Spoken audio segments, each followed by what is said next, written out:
Listen, I've met a lot of great guys out there. I've met a lot of great guys. It's very sad, the rap industry, but we got a new guy named Boats, and he's very, very good. Yeah. It's officially the worst album of all time. Yours truly. Yeah. I just got out another rehab clinic, that's an admission. There's a lot of shit I haven't addressed, an active addiction. So come on, sit back and listen. I'm not a mathematician, but it's chalk and adding up all the plastic cups that I pissed in. All the staff and clinicians asking about prescriptions, having a chat about my past habits or bad decisions. I'm a fuck up who ended up with. All right, we are back. Special episode. You may notice Danny Gillis in a backwards hat and a much darker version of Matthew Fitzmaurice next to me. This is a special episode of the Masters each year, golf episode, one of my favorite episodes of the year.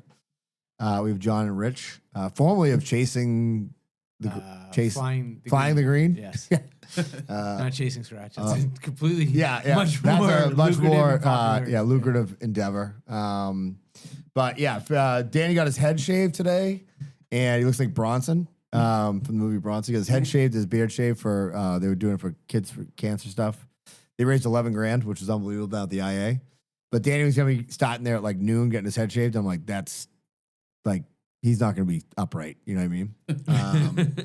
So that was happening. Then Fitzy had their host. So this is always like, I always say it, but it's always tough like in the weeks where we have, like there's a holiday. You know what I mean? Because people get shit going on, so it's like, but this has worked out perfect. So we're here to talk about the Masters, talk about golf. We should give an update on the Sod Cutter League real quick. Down to the Final Four. Yeah, down to the Final Four. Jon runs the Sod Cutter. Rich and I are participants. Jon's an unbelievable manager of a league, I would say. Absolutely. Thank you. Appreciate that. Mm-hmm. I'm not going to lie. I thought Chi and his team were going to be the winners, him and Mike, but got upset. Well, when you run into the Brit, like it's tough. Yeah. Like Andy? Yeah. Is he still in? Yeah. They beat him. Kid hits it like fucking 365. Like, it's a problem.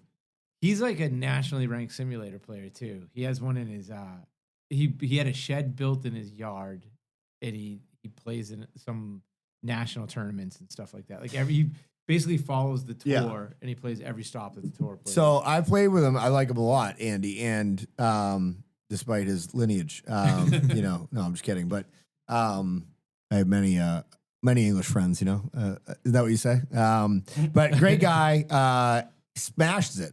But like when I met him, I was like telling a story about field hockey. These German kids came over to Melrose and they were playing field hockey. I'm like, what a bunch of gaybos. And like, he's like, I played field hockey in high school. I'm like, there you go. And now like every time I see him, I say that. And I don't think he really gets what I'm like, that I'm trying to just bust balls, Yeah.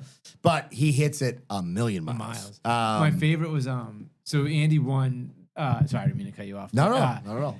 Andy won the club championship at Bellevue this past year after many, a few tries, and he finally got it. But like, I play with Andy pretty regularly over there, and so I know how good he is. And the day of the the day of the semifinals, he was playing against Max Cotton, who we also know, and Max tees off on 10, which is also one on at Bellevue, and he pumps it down there, and then Andy steps up and drives the green. Yeah. And like there are people there who clearly because it gets kind of crowded because it's later in the day and it got kind of crowded around the first tee, and there were clearly people who had never seen him hit a golf ball before. There were like a few audible holy shits. Like, yes. Yeah. There was in the playoffs last year. My partner was Ryan Furch, great player, really good player, and every guy that I'm with, they're all hitting it long, and I'm like a 250 max type driver, like. Which is fine for me, but like I'm like, well, boys, we know who's teeing off last pretty much every hole, But it's a great league. It's 40 guys in it. You basically there's a waiting list now. That's what the word on the street is. The word on the street is the waiting list. Maybe Flow Golf should just open up a whole new buy the rest of that like animal hospital, whatever's going on next door. Court furniture. You might have to buy out like next year, like because we do 8 to 10. Yeah, and then just buy out like the 6 to 8 block. Ooh. So 6 to 10. Yeah, 6 to 8. Katie I mean, listen. Katie might kill me. Cash, yeah. Cash is king, though. So I mean, if you get the They- numbers, They You love get 80 us. people, They- and then of course they love Yeah, you. it's- Booking their fucking thing. It's the easiest night of the week for them. Like they literally just open the bar and that's it. And your partner drinks half of Dude, that bar anyway. and- But like, yeah. Kenny Powers, MVP drinker of the Yeah. league. I will say, together we're a good drinking team. We had a great time. It's a fucking unbelievable league. Like I was saying to my wife, I'm like, it's just a great group of dudes, and like everybody has fun, and like everybody gets along, and you meet. The cool thing is, we all live in I don't know if people know this or listening, but like me and you live in Melrose, and like a lot of the guys in the league are from there. So it's like you just meet new people. So it's like now you know this dude. You know what I mean? Like so that you wouldn't have known. And like I'm older than most of your crew's kids' age, so like I don't know any of the, you know. So it's good. It's a good, like it's almost like a networking event for losers. You know? But we got big stuff. We just finished the UConn game. UConn won, which is fucking awesome because me and Danny Gillis ascend to the finals in Matthew Fitzmaurice's capture league. Which Matthew we decided to Fitzmaurice. split. Yeah, Matthew Sod Fitzmaurice. cutter. Sod cutter, yeah. Mark Fitzmaurice. Oh, yes. Mark, sorry. Mark, yeah. God, it was, yeah. And so we're psyched about that. But we're gonna talk Masters. We're gonna talk golf. And if you don't like golf, you can just shut the fuck off. I don't care about the numbers. I don't give a fuck. Because I like golf. So I think we've talked about this a little bit, but like the one thing that it's like a double-edged sword. It's like, all right, so right now we're up against it where next week is the Masters, right? Yep. So I'm obviously like over the moon about that. And I'm like, I think my favorite Masters was probably because I had a huge sweat, but like recent memory was Koepka and Rahm because I had like huge sweat on the game and it was Easter. right. So it was like, I have Easter here. It's like we're all in the bar watching the Masters Easter weekend. You know what I mean? They had the rain out. I think on Saturday it was like touch and go with the rain. But my only thing, like I said, I wouldn't change it. It's almost like saying like I hate the weather here, but I'd never leave. Like it's everything else after the Masters is like a letdown to me. A little bit, in a way. Do you know what I mean? Yeah. Well, Like because it's like the best event is first, pretty much. Best major.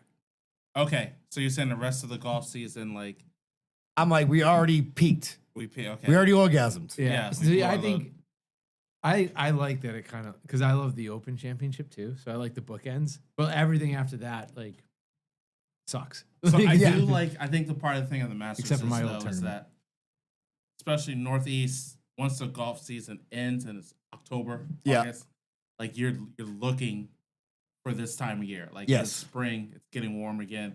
Masters is starting, and it like kind of kicks off the golf season. I agree with you. Like I'm saying I wouldn't change it, but I'm saying Right. like it's my favorite. So Yeah. like it's so like tough for me that I'm like we're never gonna do a show here dedicated to the Open Championship. No, You know what I no, mean? no. Like or the Ryder Cup. You know what I mean? It's Yeah. like the Masters is just this whole thing that is so fascinating on so many different levels. Yeah. The fact that they don't give a fuck about like money. The fact that like, well, they do, but they don't. The fact that they put so much money into it, like it's fucking awesome. It's like I've been watching Masters videos for like just 3 weeks. Yeah. You know what I mean? Yeah. Just And out then here. the like, the app is the greatest app. it's the best app of all time. of So all time. IBM Yeah. powers the app, Yeah. right? Yeah. Like, how can nobody else have it like they have it? It's insane. Like it was funny. My I forget what exactly the Masters put up. They put out something new that you can watch on the app, and a buddy of mine texted me. He's like that I used to work with at the tournament. And he goes, "Oh God!" He goes, "Like look at this. Look at what the Masters is doing now on their app." Meanwhile, if you hit refresh on the PGA Tour's app, you're still getting like the results from the Sony Open, which was in January. Yeah, no, the app is insane. It's amazing, and it does blow my mind that like they're so far and away, so far advanced over every other sports app. It's insane. There's a ridiculous. direct correlation between the amount of business I do in the beginning of the year versus 2 months from now when I pay for the fact that I spent March Madness and the Masters weekend basically not working. You know what I mean? Like I'll be working, but I'm not working. Yeah. Like I'm just being honest. Like No, 100%. Like it's like nobody's asking me. Like I'm my own boss, so it's like I'm like Right. you should probably just watch. You should probably just watch 8-Man Corner for 6 hours. You know what I mean? Yeah. Like that's what you should do. And how can you not? You know what I mean? It's like it's so fucking cool and awesome. I don't know. I'm so pumped that it's upon us. And I always love the Heritage because I've been to the Heritage a bunch of times. So it's like them following each other. Like the Heritage is a good tournament. It's a great tournament. And like great course and the tough course. And always has like, usually like rewards really good. I feel like iron players, would you say, right? Like, like it's tight, you know? And I've been to it a bunch of times. So like just that like run of tournaments for me is like fucking awesome. You know what I mean? Like it's great. So I'm fucking over the moon for it. So are you making your breakfast sandwiches this year? They'll be delivered on Friday. Let's fucking go. Nice. I gotta talk to Fitzy because he is. I'm not driving to Methuen. I'll tell you. No. But you can drop Fitzy's here because he'll come after work and get it because Fitzy's a breakfast maniac. Yeah. So he's all in on it. Danny put me on blast. Like he texted me last week and he put Stevie Suda on it. And he's like, "Hey John, you know, I was just telling somebody how nice of a guy you are and how you're gonna drop Steve, you know, a breakfast sandwich off." And I had planned on dropping Steve fuck Steve. dropping one off to Steve anyway. And I was like, Danny, he's like, you didn't like. I don't know if he made you ask me, but I was gonna drop him off one. So drop one off to him. So yeah, I mean it's a situation like none other. Now I have a start with this that I thought about, and I know that John, you get some stuff to talk about, and obviously Rich, you have some thoughts, but I want to start off with an idea, right? So the idea is I came up with, I think it's 5 scenarios, 1, 2, 3, 4, 5. Perfect. 5 scenarios, okay, but you have to decide if you're open to this or not. But here's what happens. Nobody knows that the correlation between one thing happening and the other are related, okay? okay. So the one thing is that you have a full membership to Augusta, right? Granted, you have a place down there or whatever. Everything's covered. Okay. You don't have to worry about any of your money to Augusta or whatever, right? And just assume like you also don't have to worry about like really fucking work, basically. You know what I mean? Like this is your dream scenario. Okay. So Basically early retirement, but like you still live in your same house. Like you're not like rich all of a sudden, but you have enough money to do this one thing, right? Okay. So you can go down whenever you want, dinners, whatever. You have club, everything. You're a full member. You get a green jacket. Yeah, you're a full member. You're a full member. Okay, and I feel like these are easier. They get weirder. They get stranger. They get gayer by the question. Definitely gayer by the question. Exactly. Make the full switch to a male thong underwear, and you have to change in front of people in gyms often and the master's locker room, and you just got to act like it's totally normal. Yeah. Whatever. I mean, I don't know if I would do that. No questions asked. If I lose the membership? Do you no. Yeah, you don't want to do it. Yeah, you can't have the membership. I had a boss once that wore male thong underwear. That's wild. Who is, I think, not gay, but we can't confirm or deny. He said it was more comfortable. So I'm going to go with that. That's why I thought of it, because I saw him in the gym with it on. Like, what the fuck is happening right now with your underwear? Yeah, I do that. Yeah. Yeah, okay. I would do that too. Okay, this is a tough one. All right. You can never have sex ever again. In fact, you're permanently impotent. No. And you can't tell your wife why. No. Yeah. I think we can all agree on that, right? All right. Okay, you have the membership, you have everything done, everything's taken care of, but you know you're gonna die at 67. At 67. You're not gonna die any later or earlier, but 67. So 45 now. Yes, you got another 22 years. 22 years of being a member at Augusta. Being a member and like going to the Masters. Yeah. 22 years. And it's a tough one because I'm gonna say no. Okay. Because you're imagine you late down. Imagine you turn it down, you die at like 53 of a heart attack. You're like, fuck! What the fuck? 67. I would say, okay, here's the thing. I'm gonna say that That's so young though. I feel like a big joke for guys like is like, well, I'm gonna die when I'm 57 anyways, doesn't matter. Like, I would love to live till I'm fucking 80. So like, you know what I mean? Like my dad's like 70, like this is here. Now I'm gonna get in some fucking trouble. He's in the 70s. Let's just say that. But he's doing great. Like, he's fucking in great shape. Plays golf. Just went down to Hilton Head for 10 days. Play golf. So, like, I don't know. Is it that worth it? You know what I mean? No. Okay. The other caveat is they don't treat you like you're like some scrub.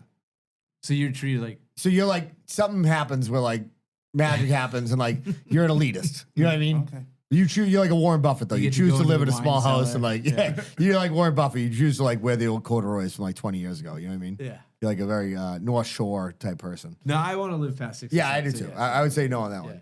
All right, this one is debatable. I know where I stand on it. Okay, you got to kill a homeless man, but with a knife. But the homeless man is a piece of shit. Like he's got rapes. He's a bad person. Yeah. You kill him in like an alley. He's not going to give up much of a fight. But like nobody's ever going to know. All right, yeah. I feel like this is what happened to Dean Cain. Like he want to be a member for the Masters, you got to do this. Yeah, See yeah. the homeless guy Yeah. back there? For the record, my brother-in-law Nate once Is told Dean me. Cain a member at Augusta National? Oh, no. Oh, all right. I was gonna say, like, But my- Superman from the 90s? My brother-in-law Nate famously told me, this is why I came up with this, that I asked him if he would kill a homeless man with his bare hands for a full head of hair. And he was like, because he lost hair at like 23. Yeah. And he's like, and he's jacked. And I'm like, he's like, without a fucking second of hesitation, I would do it. And I didn't even tell him he was a bad guy. Like, he just killed like a nice homeless guy. You know what I mean? Bad person, A my brother-in-law nice Nate. homeless guy. Okay, last one. Nobody's ever going to find out about this. Okay? And it only lasts for 10 minutes. And it gives you you can live as long as you want. You're a full member there, right? You can go to the Masters every year. You can do all that shit. Yeah. You're a fucking member at Augusta. You got to beat off Gino Auriemma in a parking lot, and you got to talk dirty to him the entire time. And you got to be wicked into it. Yeah, no, I'm Oh, out. I definitely do it, dude. No. Beat up Gino Auriemma for 10 minutes? No, I'm good. I'm good. I mean, you got to make him come, though. You know what I mean? Like, Exactly, you got to yeah. blow. You know what I mean? Like, yeah, I'm good. I feel like he'd be into that type of thing. Am I wrong? No, not at all. Gino's John's not- like, how do I Gino's scrub not a my good name? guy. How do I scrub my How name? many from this people do they have on podcast? that desk? There's like 8 people on that desk. Jesus Yeah. Christ. We're watching the in-between tournament. Sorry, I didn't mean. Who is that? That's the guy from Saturday Night Live. It's Oh, that is him. I He was forget- great. Yeah. This is great podcasting. by the way. Will something. Will Forte. Will Thank Forte. you. Very funny guy. All right. What do you think you would really do to play there though? One round. Like, what would you pay? Like, if I like, and like, I'm saying like, you could give somebody a number right now that's within whatever reach of like whatever your. I'll start whatever your situation is, because we all have a lot of expenses in our lives Yeah. that don't leave for a lot of. Let's put it this way: you guys started a podcast about trying to make money gambling so you go to a golf trip. That said, I think I would go, and this is not a number that like I'm comfortable with. This is like the highest number I would go with, and it would be bad, Yeah. and like I may get divorced for it. But I think I would do like 20 grand. Wow. Yeah, that's a lot To- of money. but I'm saying this everything's So paid you, for. so you get to pay, you get to play and go to the tournament. Because so like I'll say this right out the gate. Like it'd be No, awesome. that was to beat off Gino Yeah, Auriemma. that's all. I was gonna pay 20 grand to do that. It'd be awesome to play it, but I don't know if I want to go to that course and shoot 150 and be miserable. The tournament is amazing. Yeah. I like. So I'd almost rather go to the tournament again, which hopefully someday we'll get to do, than play the course. Like, but I'd probably pay like 10 grand. Yeah. Yeah. Yeah. I said 20 because I was like, I'm thinking everything's included. Yeah. Right? Well, I think like we're not going to the tournament, but like I'm saying go down, stay, drink, party, Yeah. play golf, Stay in one of the cabins. stay in one of the cabins, Yep. right? Like 20 G's, like, dude, if I'm being fucking honest, like my DraftKings in and out like is not unbelievable over the course of the last couple of years. Like, and by the way, it's ludicrous. Like I think I looked at it last year and I bet 82,000 and won 83,000. Like I bet that many bets to make $1,000. You know what I mean? Like, and I don't even bet. Like the problem is I'm just a volume better. I don't even bet. Like it's not like I'm putting 1,000 on a game. It's like Right, it's a couple $100, $100, yeah. $150, whatever. You know what I mean? Yeah. I'd pay a lot. I think though. Like, and I wouldn't say that about anything else. Like I don't think I would say like. I mean, obviously, I'd like to play a lot of the big courses. Like, I'd like to play Pebble. I'd like to do all that stuff. But, like, I think just for that one experience, just to be able to, like, I played Augusta. Yeah. It's a fucking flex. No, it's awesome. Oh, sorry, guys. Oh, go ahead. I was gonna say like I always think it's like stupid when you hear people paying like I think what's it cost to play Shadow Creek right now out in Vegas? It's like, 1,200. yeah, dude, that's insane. And I've been to that course. I haven't played it, but So I've wait. been to that course. So like that's crazy. Like Augusta, yeah, I would pay a good amount of money to play it because it's a once in a lifetime experience. But yeah, that I mean, Whose course is Shadow Creek? What's the guy? Steve Wynn. I played it. Well, you have to stay. So you have to stay at the MGM. No. Wait, what's the other one out there? There is like the Wynn, which is the one behind the Wynn. No. So how But, how we played it was my cousin, who's a producer at ESPN, yeah. at the time was working for the NFL Network, and a guy out there ran like Vegas Golf Monthly. He wasn't Shadow Creek. What's the one that Tiger has the course record? The one we played. No, it's not. Summerlin? No. Summerlin? Anyways, whatever course we went to, we show up and like I'm like broke at this point. I'm like 26 and like I think I just switched jobs and like I'm like and we're playing this course and my like basically I'll just call my uncle. It's like he's like I think it's comped. David's like got it. And I'm like, and I look at the fucking thing. It's like 325 around. This is dude 20 years ago. That's a Yeah, lot. And I'm like, that seems about right. I'm like Wolf something maybe. Wolf Creek? I think that was it. Yeah. Okay. And I'm like, well, let's really hope it's comp because like I don't get a card that can cover this right now. You know what I mean?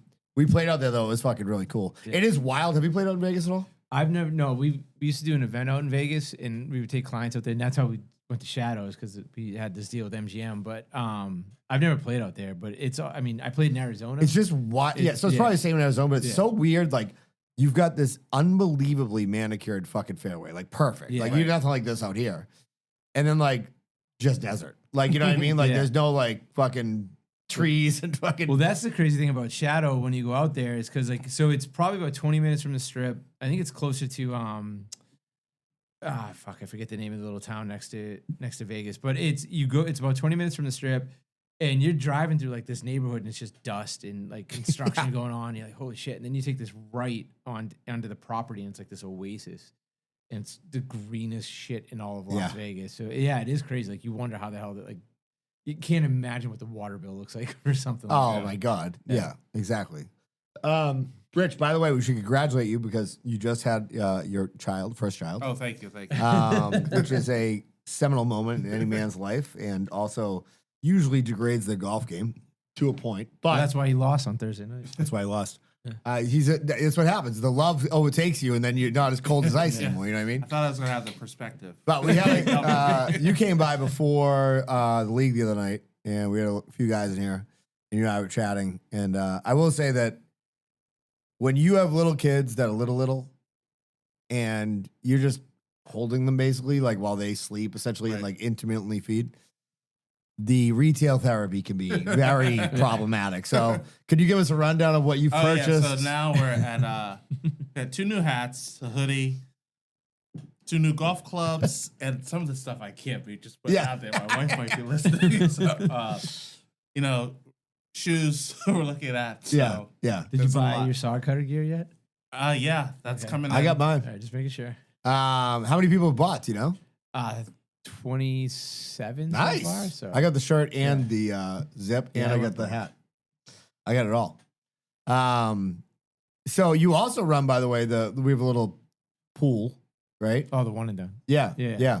Yep. But yeah, you're a busy man with golf stuff. Yeah, You know what I mean? yeah. Hey, listen, everybody needs people to organize shit. Yep. I'm an organizer. You're an organizer, and people need those people. You know what I mean? Those are the people that put the fucking road in front of people to drive on. Yeah, That's a I fact. actually incorporated sod cutter the other day. Did you? Yeah, Let's so we're fucking good. go. Yeah. Wow. So we're Yeah, good. I love it. It's gonna be a big brand. By the way, could people feasibly listening to this order a saw cutter shirt? If they want Yeah, for the Foley brand. Yeah, I mean, I can. All right, so I'll put a link up. Okay. How much time is there left to order? It's plenty of time. So there's essentially Kyle that runs Foley brand. He basically made a polo and a hoodie for everybody in the league. But Like not Roback style, basically. Yeah. It fits like Roback, but not everybody in the league has Money to order them. well, cheap fuckers. But not everybody wants polo. Not everybody wants a hoodie. Some want one or the other. Blah blah blah. But he has all shapes and sizes. So yeah, I'll send it out. But it's an awesome brand. He's a Boston guy. Love it. Grew up in Bridgewater. Maybe we can do a pulling the cork shirt at some point with you. Oh yeah, he would. If you do, like I guarantee, I'll put you in touch with. Yeah. Now we're doing business on the podcast. I love it. I'll put you in touch with Kyle for the golf tournament. Yeah. If you want to like include that in the pricing for the golf tournament, he would fucking make those. We'll figure it out. I mean, we go through Joe Ben Frank, but if it's a specific shit, golf situation, we'll figure it out. Yeah. Maybe we'll do a hybrid situation. By the way, I gotta do a couple ads real quick. Yeah. Ben Franklin Print Company, like I just said, they do everything for a golf tournament. I actually just took out, I'm debating right now because, so the first year, you guys have played the golf tournament. First year, we had the Master style shirt, which I loved. Second year, we had I did kind of like the PGA Tour logo style. And this year, I'm thinking about maybe going back to the Masters. And the only reason is that like my Master shirt the other day, like, here's the thing. I've worn this Master shirt to the gym 1,000 times in 3 years. And it's just starting to crack. Like I'm telling you, like this thing was fucking mint, and it has the big emblem. Yeah. So like that makes it more likely to crack. Like it didn't crack till like 2 months ago. Like I've had that shirt forever. So I'm thinking about maybe going back to that, changing it up. But anyways, go to them, benfranklinprintco.com. They got a deal going on right now. It's like you check out their Instagram. They have like deals for hoodies and everything else. So if you guys want any of that, like they have the best hoodies in the fucking game. Unbelievable fucking hoodies. Go check them out. Talk to my boy Joe over there and Kerry, and they'll hook you up. They can design your shit for you too. They did my buddy Josh's design. They'll do everything. The Success Lift. Bella's roast beef, real quick. Bella's is in fucking the finals or they're getting into the final four right now, I think, of Beef Madness. They'll probably be in the finals. They'll definitely be in the final four. We went up there last weekend, did a video, me, Fitzy, my buddy Mohan. Their beefs are fucking unbelievable. It's a good thing they're 40 minutes for me because I'd be a lot fatter. But Harry, we talked to him for a while. They're doing great. Check them out. They basically packed. Dude, I walked in there at 11:30. It was packed to the fucking gills. So check them out. And then lastly, Success Lift. I get a great Success Lift story for the Patreon. Panuzzo. Brian Panuzzo, though, will get you in shape. I hated him. Even though he's my college roommate for the first 6 months that I was basically doing this program with him. And I was convinced he was wrong, but he was right about everything. I'm just going to say that. It's going to make me feel better. And I'm going with Christ as it is Easter. But seriously, like if he can get somebody like me to go from like 220 to like 197 right now and in way better shape, without stopping drinking, by the way. So just saying that, like I've not stopped drinking. So that's still going on. He can do it for you too. So, but he works with a lot of people. So check him out. You could join, if you're the Patreon, you could join that group. It's $100 a month. And we keep each other kind of like, he gives you specific workouts. It's great. So, all right, that's that. What were we talking about before that? Before I digress, we were talking about the Foley brand and that stuff. Yeah. Okay. Yeah. I love merch. I'm a merch whore. Like you can't. We talked about this the other day. My father's talked about this ad nauseum to me. That the best thing about buying golf gear or merch or whatever is the process of the buying. It's I just bought it. It's shipped. Email comes. It's en route. Right. Then you're like, okay, set up for delivery. You're like, when's it gonna get here? When's it like? You get all excited. Maggie got me for my birthday. She got me an UGG sweatshirt, right? The boot brand. It's fucking sick sweatshirt. Like it's got like the UGG like ribbon thing around it, but it fits perfect. It's awesome. So I ordered another one the other day, and I'm like, just like, when's it coming? You and get an UGG blanket. We have 2 UGG blankets. I mean, they're unbelievable. Oh my god, it's incredible. So I was waiting for it to come, right? And I'm like, then it's there. I like grab it and I open it. And like now it's just sitting on my table. It's been there for 3 days. Like, you know what I mean? Like it's just like the anticipation is so much better than the actual like. It's like sex. Like when you're young and you're first having sex, it's like the idea of sex is so much better than actual sex. Like sex is good, but like you don't know what the fuck you're doing at that point. So it's like not really like what it ends up being. You know what I mean? At least that was for me. So, but yeah, buying golf shit is like fucking so awesome. Oh, I think that's what I was telling you the other day because as buying new golf clubs and golf equipment, it starts for me like the researching and the YouTube like videos. It's a whole it's a dance. It's like, and that's 2 days before the actual purchase even takes place. Well, dude. So we're on a text thread. It's me, him, and Marias, and him and Marias are like geeking out about. This is gonna sound gay. Ray shot 78. by the Yeah. way. Today. He and Marias are geeking out about like shafts and club grips and shit like that. You gotta get it like this, you gotta get it like that. I'm like, dude, none of us are good enough to be judging what the fuck, a ounce less. But that's okay. So Yeah. I would say like at a much bigger level, like price point level, like I'm looking into guitars, obviously, right? So like I bought so I have this guitar, which people can't see. It's a 1951 Gibson Southern Jumbo. It's priceless to me. I decided I wanted another guitar that I could take out more, right? And I was like, so now I'm researching. Now I'm in the fucking tank, right? And now I'm between this like kind of off brand or like Martin, which is like a premier brand. And I'm like, all right, I'm going for the off brand, right? I get it. It's a great guitar, but I'm like, I need that Martin. Right. Like, so then I sell the fucking other one I got, take a loss on it, obviously. Buy the Martin off some guy. Totally happy, right? But like, I'm looking at all these videos, like D28 Martin versus D18, like shootout videos. And it's like, and it's just like, that's almost more fun than when you own the fucking guitar. It's You know true. what I mean? Same. It's like, and by the way, once you get it, the thing is, like, I would say how I would rate myself as a guitar player, I thought about this the other day, is like, I would rate it on a handicap, right? So I would say that like, I'm like as a just guitar playing, like it's a rhythm guitar play, not lead, like not like a fucking solo guy. I'm like a 2 handicap, right? So like most people that play would be like, oh, he's fucking solid. But then there's people that would be like, I mean, you're not even close. You know what I mean? Like I'm in that weird gap. Right, you know what I mean? But like once you get that thing in your hand, they're like, yeah, fuck yes, fuck yes. The reality is, it ain't that different because like you're still you. You know what I mean? Like you haven't changed. Like the club's changed, but like you haven't changed. Like you got a guitar, like you'll see a dude like with like a really nice guitar, and you're like, you stink. Like you might as well have like fucking nothing in your hands. Like you're fucking horrible at this, you know? So I think about that a lot, but the excitement of getting it is like so awesome. You know what I mean? Yeah. It's just fucking Absolutely. unbelievable. Like new golf gear day is like so good. It's the greatest. All right, so you got some stories for us?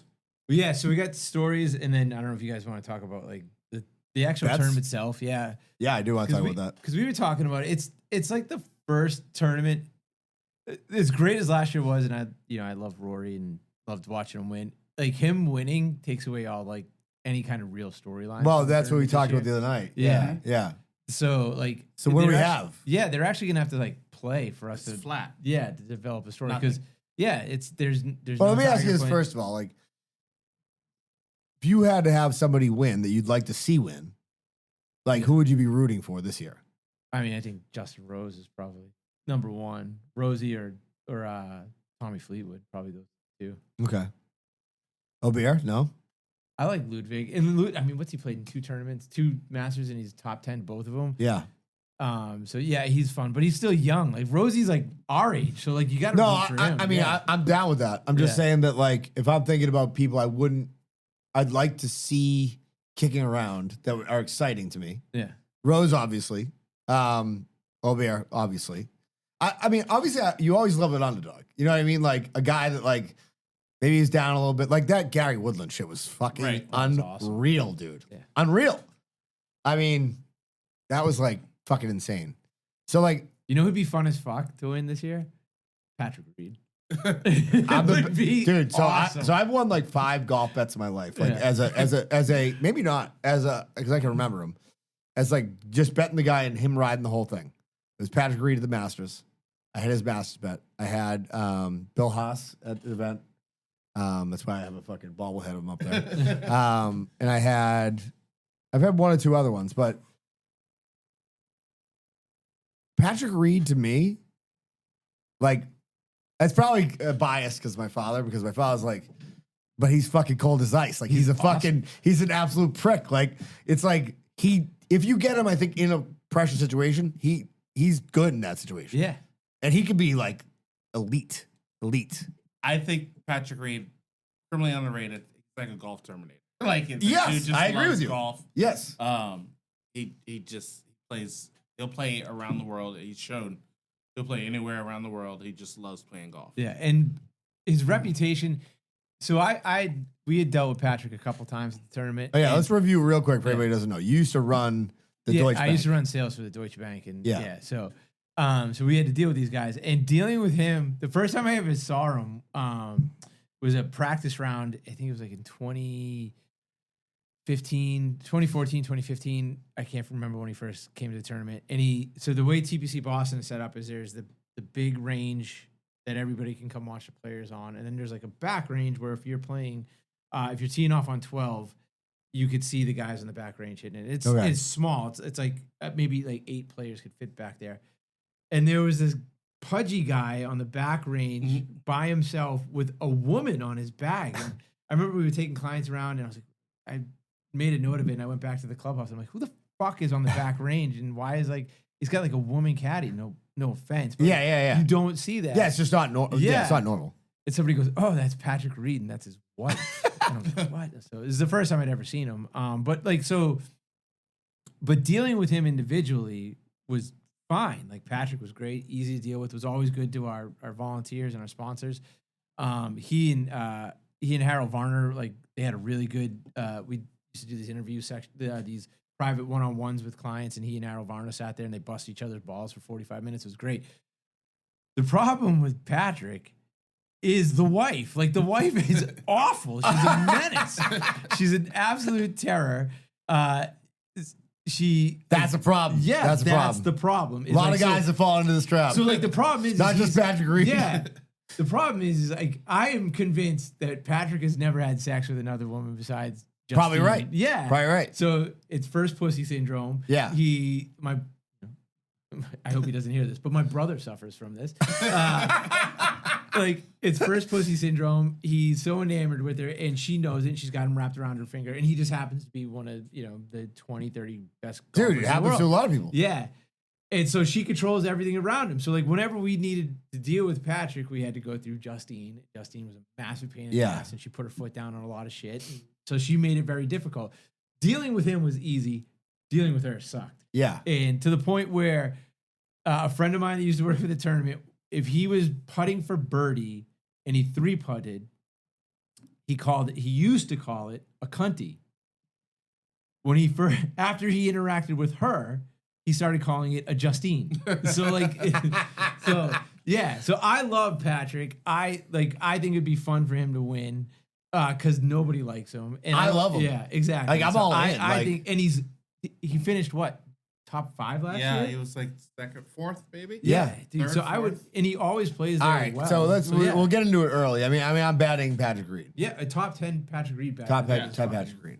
Love Easy it. bet. Now I didn't know the theory on we'll get to the stories in a second, but real quick, like while it's on top of my head, before we started, Rich was like, "Oh, do a ladder bet on him," and I'm like, "What's a ladder bet?" I didn't know what it is. So explain a ladder bet. So a ladder bet is you pick one guy, and you say, I'm going to ride with this guy through the whole tournament. So you bet for him to finish top 40. You bet for him to finish top 30. You bet for him to finish top 20, top 10, top 5, and then ultimately to win. So you're basically, the only way you kind of lose is if he misses the cut, or you're just riding him throughout the whole tournament. So you want to take somebody who you feel like they're going to chance to win. Yep. Finish well. Like Patrick Reed, for example. Scott Scheffler. Yeah. Aberg. Yeah. Obviously, as you go down, like your top 40 odds are going to be way. Yeah, you probably worse. like maybe actually negative odds at the top 40. But like once you get down to top 10, you're starting to make some money. Right. Whatever. Yeah. I like that. That's a good one. Good stat for you guys is I heard this the other day on Kyle. I know she doesn't like him, but Kyle Porter's podcast. Since 2005, there's only been 3 guys who have won the Masters that have not been in the top 10 after Thursday's round. So it was Tiger in 2005, 2019, and then Rory last year. So every other winner, every other year has been in the top 10 after Thursday. So that's like something to keep an eye on. We have to talk about this real quick. We got to talk about the Tiger thing real quick. Obviously, we're all huge Tiger fans. I want to say that in advance. I mean, I'm like the greatest. It's tough for me to like actually quantify like how important Tiger Woods was to like I just thought about him a lot for some reason. Like it's like whatever. Like, and I don't even besmirch him for like his indiscretions. Like I found him to be the most fascinating athlete I'd ever seen. Like if you asked me to list what my favorite athletes ever to watch were, like, and he's number one by far, and then it's like Randy Moss playing for the Patriots that one season. Like that, like most enjoyable time in my life was watching that shit. Like that was like, yeah, if you were there, you fucking know. Like when Tiger was fucking rolling, like I don't care. He's never gonna have all the records, like whatever. There was no dominance like that dominance. It was fucking insane. Like it was the people, everybody's playing for second, essentially. You know what I mean? But obviously, that's the problem in life. If you get so much money that like everybody's a yes man, you know what I mean? Like nobody's taking those pills out of your hands. Like, and I feel bad for the guy. It's not like he's like, I mean, now listen, does he seem like he's probably not the best guy overall? Probably. I still love him. I don't care. That said, I feel bad for him because obviously he's a drug addict. I mean, that's pretty clear, I would say. No? Yes. I love it. We're just so ready to defend him.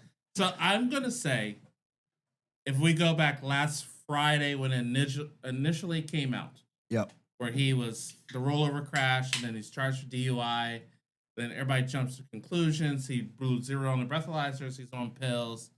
And he's basically, it was like, oh, Tiger was pulled over in an accident and he's drooling from the mouth. And he looks like he's incoherent, can't walk. I mean, he's getting off, by the way. Let's just handle that. There's no question he's getting. In the past couple of days, with the body cam coming out and things like that, it's not the picture they painted. Okay, I didn't see that. Yeah, so recent days, it's come out, body cam pictures. I've heard a lot, like, lawyers talk, and the initial, like, DUI test was not really done ultimately properly. Okay. Yeah. It wasn't the best done.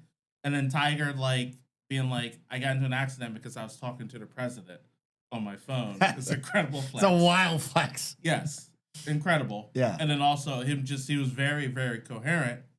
And, like, the cops, like, sitting there shooting the shit, like, oh, we got to get the golf clubs out because that's the Scotty Cameron, like, he's like, I won 14 majors with that tournament. Yeah. And then the cops are, like, waving around, like, oh, this is a history. It just was like a chuckle fest. So okay, yeah, I know. It's kind of, but also, I think this probably robbed us of him playing on the Masters this year. Yeah, obviously. Because That's he was apparent. definitely going to play. Yeah. And I just think it's a raw deal. Now it's like everybody has jumped to conclusions, like, he's an addict. Well, I mean, like, but I agree. Like, I mean, he probably is an addict. 4 car accidents. Right? It's not, dude. Like, I've got none. Yeah. I've got none. I'm just right. I would. And by the way, they were saying that a Range Rover is almost the impossible thing to flip. Right. I had an idea. I'm just gonna say it because it doesn't matter. Because I always come up with these ideas for skits, and sometimes we do one once in a while. But I had this idea. I told you this, right? So my idea is that there would be a kid. It's like 98, and it's like a kid who's like 10, or maybe he's like 15, whatever. And it's like 10. And his grandma's like, this, if you rub this fucking magic lamp like enough, like anything can happen, any wish. So he's watching Tiger in the background of the Masters. He's just like rubbing the fucking shit out of this lamp, and nothing's happening. And finally, he just like throws it in this box, and then like he's like, now it's like 40 years later or 30 years later, and he's like sitting there, and he's like, brings out the box. He's like, oh my god, he's like moving his grandmother out, and he's like, blows the dust off it, and he hits it once, and all of a sudden he's upside down in a car, fucking like with a fucking bunch of pills on him. Will never be filmed. So, anyways, but yeah, I mean, I feel like and this is the selfish way of looking at it. Almost, you just basically said it. It's like I feel robbed of like what could have been. Like I watched the TGL the other night. It was like fucking so in because he's playing and like he's just a fucking electric factory. Like like you know what do you win in 19? What 18? 19, right? Yeah. I was in Hilton Head when that happened. And it was like, this is never supposed to happen, right? Yeah. And here he comes, right? And fucking wins it, right? And like, I still fully believe he could win another one. Yeah. I don't believe that, but I you play. I'm saying that I don't rule anything out with him. Yeah. Do you know what I mean? And I now here's the thing. The caveat is obviously the guy is so fucking banged up, like beyond belief. Like his body is basically like bionic. Yeah, he has half a leg. Like, you know what I mean? Well, like, that was wild too. I don't know if you saw the picture. It was like they got some angle of his leg. in the pictures the other day, and you saw how skinny that leg Oh, yeah. is, and it's like, holy shit. It's crazy, dude. Yeah. It's crazy. You know what? I would say put him on the senior tour, right? How old is he now? He dominated. He's old enough. Yeah, Yeah. Okay, so Yeah. if you put him on the senior tour, let him ride. I have a theory that the senior tour would eclipse the PGA tour. It'd get popular. Yeah. I'd say it would be neck and neck So I because he's winning every week, dude. So I think the thing was, I mean, it was a hell of a week because he comes back on a TGL Monday or Tuesday, whatever it was. He signed up, I think Thursday, he entered himself in the US Senior Open or one of the senior tour events, like one of the majors, play. And then Friday, the accidents happened. So it was like everything was culminating. We were really doing well. It was leading up to it. Yeah. Yeah. And then, I mean, getting back to that TGL, I was watching it with my wife, Jasmine. And then they did an interview before the golf started. And I said to her, I'm like, he's sweating a lot. Before any club was, and she's like, yeah, he's pretty sweaty. Like the beats, and I get it, like, okay, there's a warm up, but it's not like they're running suicide. It's like golf. You know? Yeah, nobody else is sweating. I think after the accident, like the drugs came out, like, I was like, do you remember seeing him, how much he was sweating? She's like, Well, yeah, I mean, this is the problem with like drugs, right? Like, I've said it on the show before. Like, if you can't put it in your arm, I've probably done it, right? Yeah.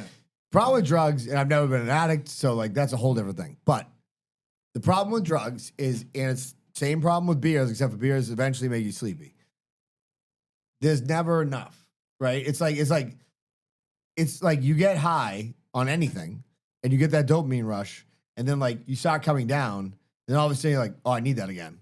So you do it again, right? And like if it's a painkiller situation, I think that's even worse because it's like now you're just trying to numb yourself up, and it's like I mean, I've done painkillers before. I got lucky, like I've talked about the show before, but I got lucky because I abated the OC phenomenon that my friends got involved with.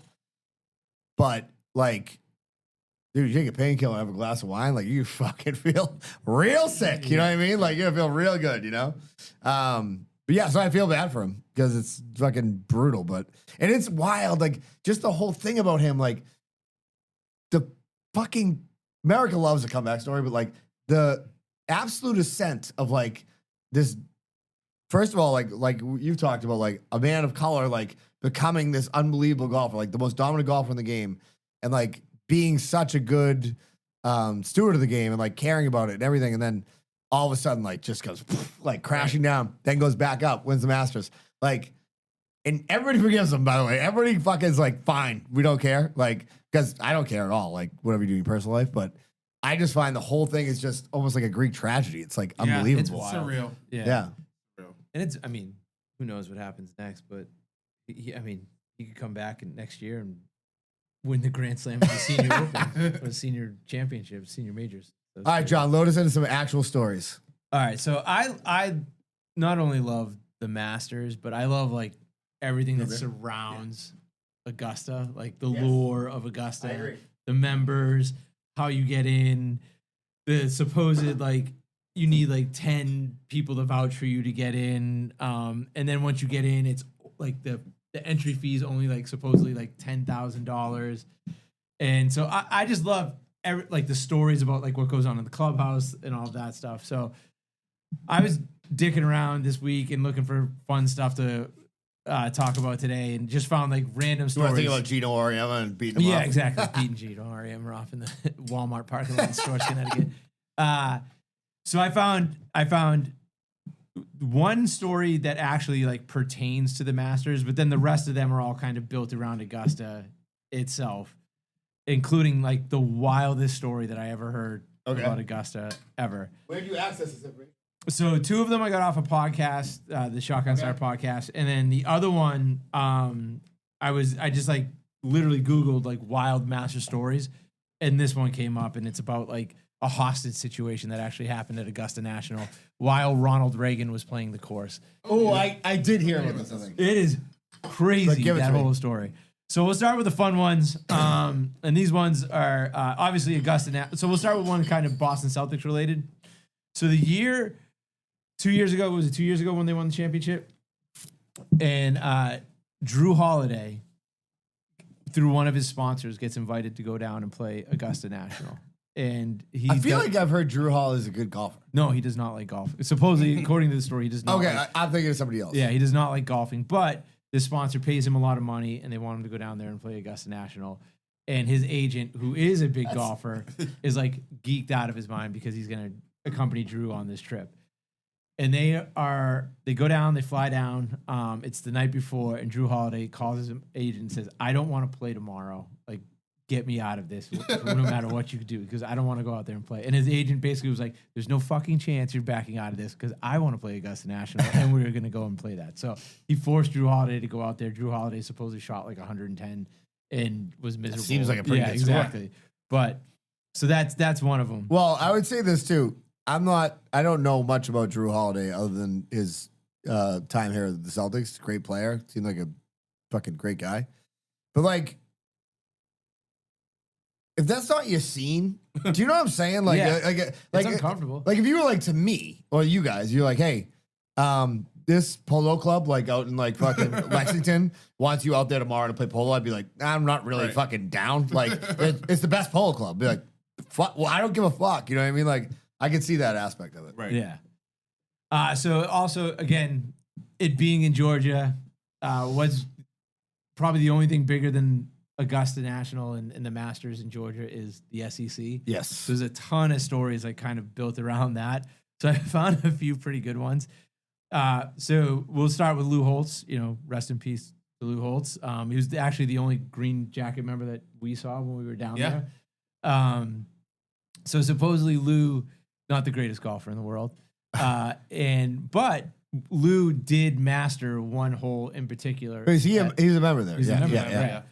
So Lou did learn to master one, no pun intended, one hole in particular at Augusta National. It was 12. It's a Lou par 3 over the water. Lou would lay up on 12 and then bunt it onto the green in par. Lou's average score for his career when he played Augusta National was 3.5 on 12. That's crazy. Yeah. And all he would do is he would just chip it up, 100 whatever yards, and then just chip it up again, and then he would putt out. That's crazy. par. Old man Lou. Nick Saban was playing Augusta National a few years ago, and supposedly he was on pace. All he had to do to break 80 at Augusta National was go bogey on 17 and 18, and he didn't know this. Yep. The caddy tells him right before he's about to tee off on 17, all you need to do is go bogey before you finish, and you will break 80. And he proceeds to go out and go double bogey, Oh, nice. and was absolutely ripshit. Shot 81 on the course. Now my favorite one is I love Steve Spurrier very much. I love Steve Spurrier. Very much like our boy Danny Hurley we were talking about earlier. I know you love Steve Spurrier because he was South Carolina head coach. Yep. So in the 90s, Florida was playing Arkansas, and they were up 35-3 at halftime. And Frank Broyles, the greatest football coach in the history of the University of Arkansas, did not want to see his team proceed to get routed, which is what Spurrier used to do. He's just running up, yeah. Broyles was a member at Augusta National. So Broyles, he obviously hadn't coached at Arkansas for a number of years, grabbed one of the kids who was attending his suite at whatever stadium it is, put it on a note, said, go find a way to get this to Spurrier before the start of the second half. And he basically wrote on a note, "Hey, Steve, Frank Broyles, if you don't run up the score on us in the second half, I will take you out for a round at Augusta National." And Steve, they only won 42-3. He only let him score a touchdown for the rest of the game, and he got his round in at Augusta National. And then the other thing about Spurrier is when he did eventually go back to college football, he did go to South Carolina. Yeah. Hootie Johnson, who at the time was the president of famous for something else too, for a lot of things, for a lot of not great things. Yeah, he supposedly in the wooing of Steve Spurrier to get him to go to South Carolina, promised him a membership at Augusta National, and it got out, and people were so ripshit that they had to have a press conference. Like at Hootie's press conference that following year at Augusta at the Masters, he had to deny several times from reporters that he did not give. Can we talk about some of Hootie's missteps throughout the years? Feel free. Just absolutely saying like women aren't fucking supposed to be here. Basically, like people were like, did they question him on TV about it? Right, is what happened. They were like, why aren't there women members? He's like, like basically fuck you. Like I mean, not a. I mean, let's just be honest about the history of Augusta, which is a great place. Not exactly built on the backs of like welcoming men to to all other people. You know what I mean? Like diversity was not a big factor in their equation at the beginning. I would say that. Cliff Roberts was not a No, not a good welcoming person. Human. By the way, I read that book when I was in Aruba last year because you told me to read. Have you read it? No. I mean, it's kind of depressing part of it, dude. Like, like it's like for what ended up becoming of that club, like it almost went bankrupt. Like for the first 20 years of its existence, but he killed himself. Well, yeah, that's part of the next story. But yeah, he Talk blew. about fucking fucking up the lead on that one. No. Yeah, so Clifford Roberts obviously founded it with Bobby Jones, and he's a big New York businessman and loved golf, but loved business even more. But yeah, he went down there. He opened. This is a shithole. Like it was a dump. crazy. Yeah, it was a dump. It wasn't a dump. He just wanted it to be like super exclusive, and they almost ran it into the ground. Like, yeah. I mean, I think it almost went bankrupt for the first 20 years it was in existence. They had a lot of money issues, and then somehow kind of climbed their way out of it. And now like make so much money that they can walk away from over $100 million every year in merchandising. The irony of that being, by the way, that like somebody else is making the fucking money that Cliff Roberts fucking basically slaved for. You know what I mean? Well, don't feel bad for Cliff because when he blew his brains out on he died worth over $100 million. So he was not. He was not. All right, well, fuck him then. Yeah. Anyways, piece of shit. But yeah, no. So it's I mean, dude, there's the stories. All right, so talk about Cliff Roberts. Like, what happened to him? So he got cancer. I think it was like he died in mid 70s. He developed cancer, and instead of like fighting it, he decided to like, all right, I'm just gonna end it here. I'm gonna go out on my own terms. And he went out onto the par 3, what is now the par 3 course, and shot himself and right outside Eisenhower's Creek, whatever the hell it is. It like blew his brains out. And I don't buy that was just because he had cancer. Like, I mean, I guess I can get it, but the drama of that act tells me that there's something deeper to that. Like, oh yeah, you're not just like, if I have cancer and I want to kill myself, I'm definitely not like walking down to Bellevue and blowing my brains out in fucking one. You know what I mean? Like that's like I'm gay and I have cancer, and by the way, I raped a child at one point. Yeah. Like that's why I would blow my brains out that way. It's a very like I'm sure there's a lot of dark stuff, and like if you read that book, it kind of gets into like his history. Like he grew up like dirt poor. Yeah.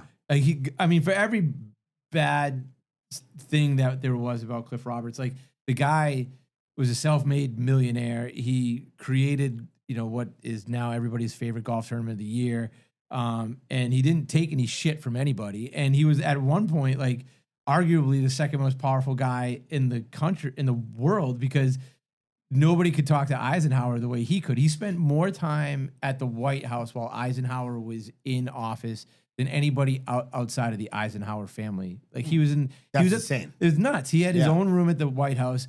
Eisenhower only vacationed at Augusta National. They had an insane relationship. Eisenhower consulted Cliff Roberts on multiple national. Yeah. I can't even think of the word right now, but like he was a Security trusted issues, advisor. like, Exactly. yeah. He was a trusted advisor, and like I said, I think he spent. It was close to.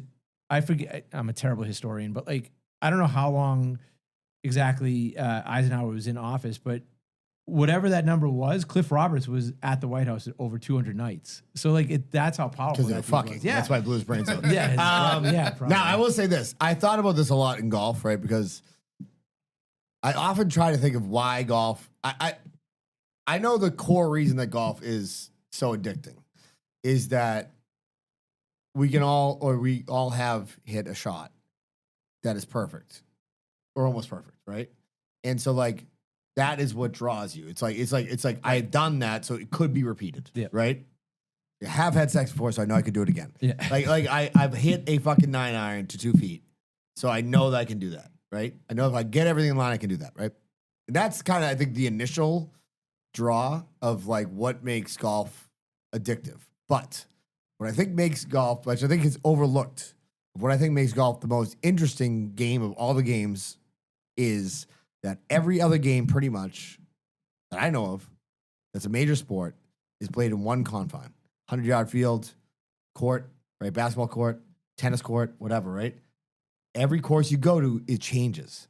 And that is underrated by how it's so addictive because it's like, if you're like, dude, you've never played 14 at Shaker Hills, it's a great hole. Right. It's like, now I want to go play Shaker Hills and play 14, right? It's like Bellevue, right? So you remember Bellevue. Bellevue's it's the private course in Melrose, 9-hole course, but it has 2 different sets of tees for each thing. Great course. I grew up working there. I love it. I've played it more than most members have played it. But on 3, which is one of the hardest par 5s on any Par 4. par 4, sorry. It's a fucking The bear. it's a whole decision-making situation, right? Yeah. So like that, I think it's underrated in golf. It's like, because we talk about the Masters, right? It's like, imagine if every golf course was the same. Nobody would watch golf. Nobody would fucking watch it. Right. It's like, oh, they're at Bethpage Black. Like, this is going to be how this round's going to go. This is what's going to happen. This is what score's going to be. I don't think people talk about that enough because that's what's more interesting about watching golf almost than the golf is that like, oh, they're at fucking Harbortown this week. Tight, fucking fast fucking greens. You know what I mean? Everybody's coming off the Masters, a little hangover. The fact that the course changes all the time is, I think, what makes it the best. Yeah. 100%. I feel like I just broke ground on that, by No, the way. it's It's my own fucking brilliant. podcast. Yeah. God. What a fucking brain on this kid. You know? What a like, big brain on Brad. But and I'm sure I think he agrees with this. Like that's also why I think is what made what they did with Live so enticing is that like they want to kind of there's like you just said all the different courses in all over just America where the tour plays are great. But like, can you imagine if they went to like Australia, South Africa? Yeah. Multiple courses in Europe outside of the ones that they normally play. Like that's the fun thing. Like I would love to see that. Well, I used to love aspect to of watch, like, and I don't watch as much anymore, and like now it's like out of my YouTube algorithm, but like the Rick Shields videos when he would play those like Yeah. shitty little fucking Those are communities fun. basically over there. And I'm like, it's just cool to watch. It's cool to see somebody play a course.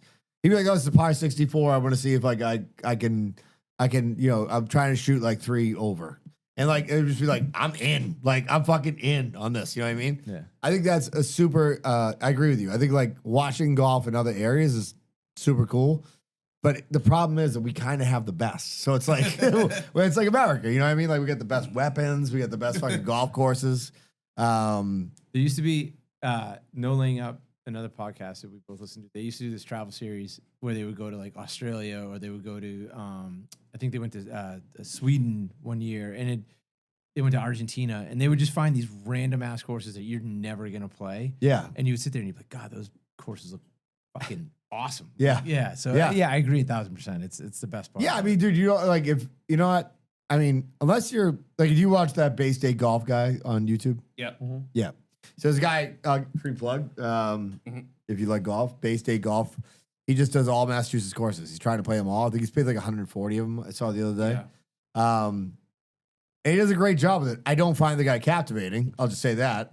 That said, like if he's just talking, I'm just like, this is great ASMR if you want to go to sleep. But like he does like updates on all the courses around here and stuff. It's great. Like he did like the best 36 the other day. I don't know if you saw that. Like No. 4 36s you could play in a day, like around Boston. Like so, like 2 courses you could do for like under $150, like in a day. It was pretty good. Like so, it was one of them was Mount Hood and Gannon, and I just like because he does do some private courses, but most of it's all public. So it's like, I mean, public golf in Massachusetts to me is I love it. Like it's awesome. I feel like going to like Hyde Park and playing George Wright is like a absolute like it's a blessing that you can do that. You know what I mean? Mhm. Like I find I've been playing Mount Hood since I was 10. I love Mount Hood. I know some people hate it. No, I love it. Like I think it's great. I think it's a lot tougher than it reads on like a Right. slope because if you are errant, you are fucked. It's got some tough. All the par 3s are fairly tough except for the I think except for 10 and maybe 18. 18. But going back to that, like I just like, dude, playing golf in Massachusetts is, I think is really fun. I think there's a lot of great courses here. Like in my opinion, you know what I mean? Like Charles Brook, like where you play, like Right. great course, awesome course. You know, I played the first time Merrimack. Is it Merrimack? Merrimack Valley. Great course, dude. Yeah. I never played there till like 2 summers. It was great. Yeah. Yeah. So I mean, I think to piggyback on that with golf, and it's like there's different courses. every day. I mean, it's when you play, it's you against the course. Yeah. Like you're not going out and you're playing against like nobody's locking you up. Like Sure. you need to play defense against. Yeah. It's you against the course, and then each day you can play different conditions. Yeah. Could be windy. Yeah. Could Yeah. be rainy. Yeah. And then you go different. Like go to Florida. The grass is different. Yeah. It's just all those things. It's Well, all those. Yeah, and like it's funny because I also feel like first time I ever played Presidents, I shot 80, and I was like so fucking close to breaking 80. I've never broken 80, and I was so fucking close, right? But I'm like always like, oh, I love Presidents. It's like when you go to a bar for the first time and you hook up with a girl. It's like that's a great bar. Like, like this is one of the best fucking bars I've ever been in. You know what I mean? I got a quick good story about like shooting beyond you. I mean, in general, like I would say, usually I'm going to shoot anywhere between 86 and 92. Like that's generally speaking. Yeah. It can go much higher, it can go lower, but we were in. And by the way, that's recently. I was actually worse probably when I was in my 20s. I wasn't playing as much. So we were like 28 maybe, or we were in that wedding season that you go through in your life, where like everybody's getting married, at the same time. And me and my wife went to a wedding up in Woodstock, Vermont. I think I've told the story, but I don't care. Fuck it, I'll tell it again. And my her friend, one of her best friends, her husband, he's like, let's play Woodstock. Was Woodstock in like where that is, like in Vermont? So we play it. It's pouring out, and like I'm like, he's like, you still for? I'm like, let's go. I got rain gloves. Let's go. And I shot 81, and I just acted like nothing big, no big deal. Fucking Steve Lodge just drop it in the end zone, right?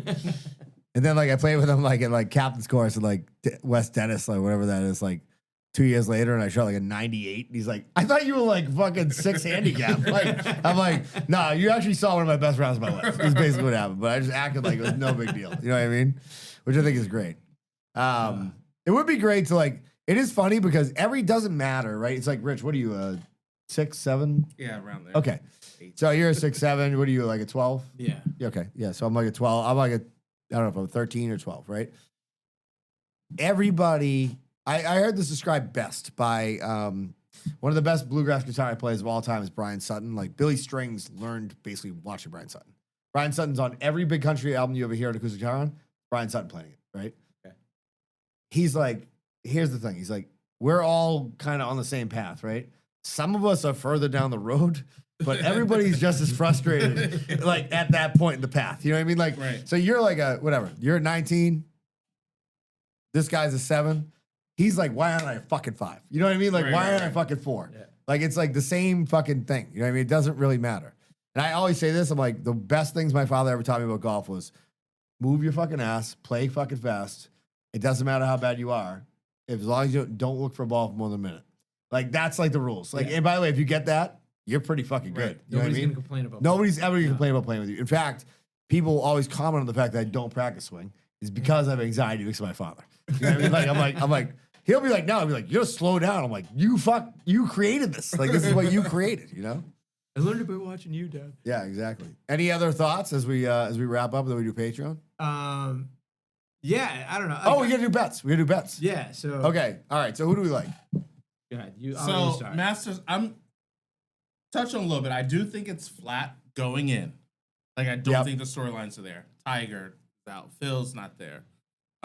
Rory has won, so the storylines are there. Yeah. So But he's I- like, yeah. He's got his moment. Yeah, but I do think that there's a group of players that kind of everything comes together and play well. It could be a great Masters, and I think if it's like Rahm, Bryson, Yes, I agree with Rory. this. Yeah, Scotty, maybe sprinkle that in would be Speed fucking unreal. in there. If you just have all these guys kind of playing well at the same time, I think it could work out to be a good Masters. Yeah, they're all like I agree. Like everybody seems to be playing really well right now, except for Scotty, which is fucking wild to say. Yeah, and even like it's not even like he's not playing well. He's just not playing like Scotty. yeah. He's playing good. Like, Yeah, he's just not, I mean the guy goes out there and he'll shoot like 3 over on a Thursday and still end up in the top 10. It's wild. Yeah, so it's crazy. he's the only guy that I feel like I've seen that has the same thing Tiger had, where it was like he could be almost you thought out and then all of a sudden, like, he's knocking on the door. Yeah. Right. You know what I mean? That's a wild thing because I kind of feel like the come from behind thing isn't normal.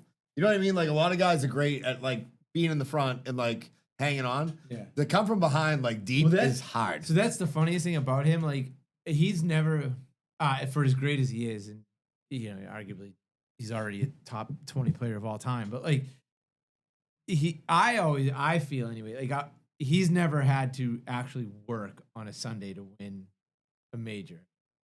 I know what you're saying. Right. Yeah, yeah. No, like always when been Rom had to play with Koepka, it was like a fucking. Well, yeah, but he's always been ahead. Like in like the Open Championship last year, that Sunday was, I mean, it was over going into that like tournament, Which so it was is going the into Sunday. So which to be honest with you, as a viewer, I'm not complaining I about don't- it, but it's yeah. it blows. like, Like, like in my all right, not that last year was that Sunday was pretty for Rory, but could Scotty do that? Like we've never seen it. He's never had to do Sure. it. That's But how I fucking think- good he is. He's never had to do it. But I think if you look, I think that's what makes him closest probably to Tiger. Because if you look at Tiger's wins, He had like his some- record, yeah. like his like lead after 54 holes, and then he was like 10-0, like 15-0. Like he Until never. YE. You build a lead on like Thursday, Friday, Saturday. Yeah, yeah, but he hasn't Um, built that lead on Thursday. Yeah. So that's the thing. yeah. What is his odds to miss the cut? Because that's a bet there is right no there. odds for him to miss the cut. Is there odds on that? No, There there has to be, right? absolutely will be. I'm But- looking, but I don't think so. Meredith's had his ass working for the past couple of weeks since that baby's come. So I don't know. I actually thought his speech about I thought it was like one of the most honest things I've ever seen when he gave the speech about he gave the interview where he was like this isn't the most important part of my life. Yeah. But he was just being honest. Like he was like, it doesn't. And here's the thing.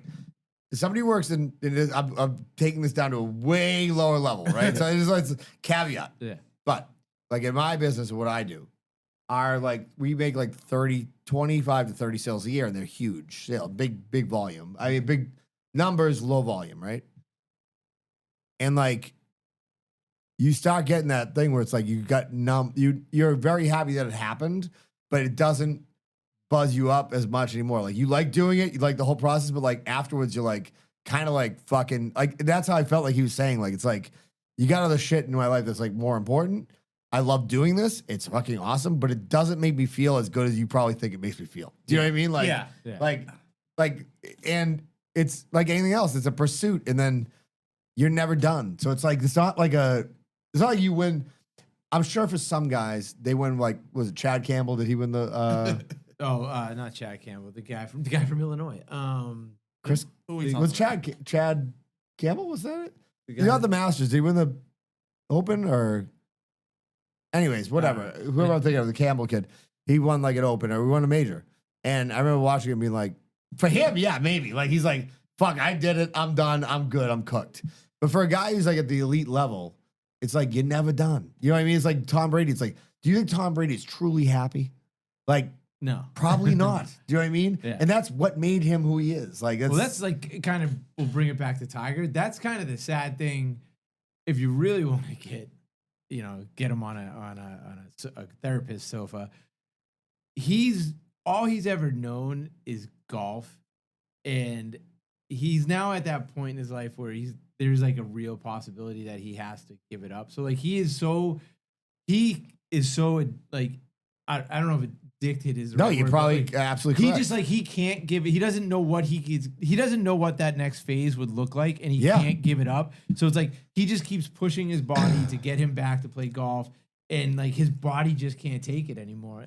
So You know what I mean? I'll be honest with you, and I know this probably it's such a weird thing to put out there, but I think he'd be imagine if he was the best person beating off Gino or ever to do it. No, I'm just kidding. I was gonna say, I think what he'd be unbelievable at was I don't know if you saw it. There was one YouTube video. I think he did it with Grant, whatever that Horvat kid. he might have, yeah. Whatever. And it was he was talking about teeing the ball up low, how he tees it up low, and this is why he does it. You saw that video, right? Yeah. It's a great video. I actually think Teaching. he could be probably one of the best fucking college coaches in the world, right? And I know that's not going to give him that probably same buzz, but I feel that's the thing he hasn't turned to, which is the logical thing that he'd be unbelievable Right, at. I know he's never taken on a Ryder Cup. They've talked He'd be about it. terrible at taking running the Ryder. Okay, maybe the Ryder Cup, but maybe that's the wrong thing. Yeah. But I'm saying like being if he was like a college coach or something like that, I think he'd be fucking unbelievable at it. Just like a mentor for somebody. Like because I think he cares so much about the game. Yeah. And I think he can identify what's kind of wrong in somebody's game a little bit. And he's like, when he was telling that story to like Grant Horvat, I was like, he's like, this is why I did it. This is how I developed this. It's like you haven't seen like his analysis of the game, I think is undervalued. off the Like, charts. yeah, it's crazy. So I'd get back to what you're saying. So I mean, I think that's just a perspective of the man. Like all these guys have golfed since they were like Yeah, 5 or whatever. Yeah. 2. Like, but look at Tiger and like what you just said, like, okay, he's facing the fact that he might never golf again. And then put that up against like DJ, where like, oh, he's facing the fact that he might not be not even he's at the same point, but DJ would be completely happy if he never had to touch a golf club again. Yeah. It's fine with it. Yeah. And I think that's just breaks down different like personalities. Yeah. Well, I Like, also yeah, would say this. The fact that I just said that about Tiger, but what I think he could be a great college coach, right? And I know that probably somebody listening to be like, why would he want to do that or whatever, right?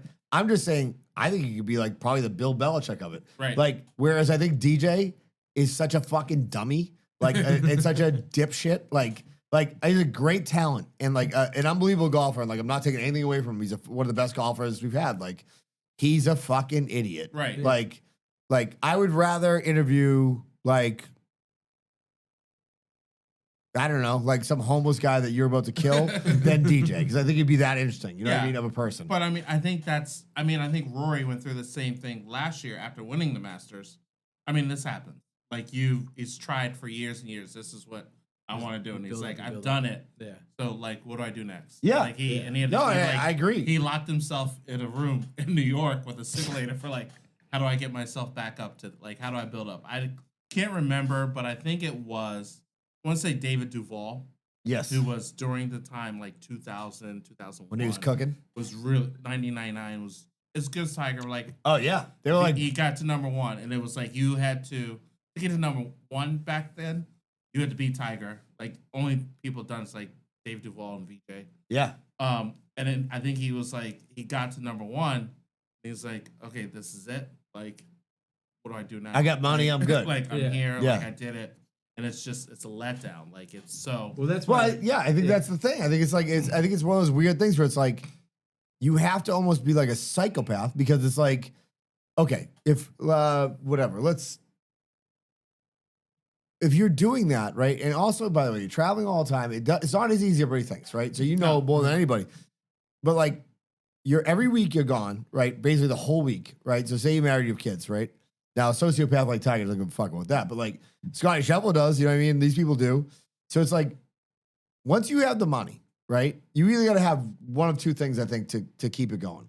You either got to be a monster fucking prick competitor, like a Patrick Reed type of fucking style, or you got to be like, you have to love that game so fucking much that like once you get out there, you forget about everything else. Like you're like fuck it, I don't give a fuck about that. Yeah. Because you have so much money now, it doesn't matter. Like you don't have to play anymore. With Scotty, I don't even think I truly don't think the money fucking matters to that guy. He Well, I just, don't think he it just matters. likes He's playing. ultra competitive. Yeah. Yeah, I think he's likes ultra playing golf. competitive. Like, dude, he's like a Warren Buffett of golf. Yeah, but I also think like he would be fine, and he has said it. He would be fine just walking away and playing on the playing his local course with his buddies every day, as long as he's competing. Yeah, but I think you say that, dude, Yeah. and then all of a sudden you're like, dude, this guy just won. Like, fuck that. Yeah. Like, I'm fucking still dots.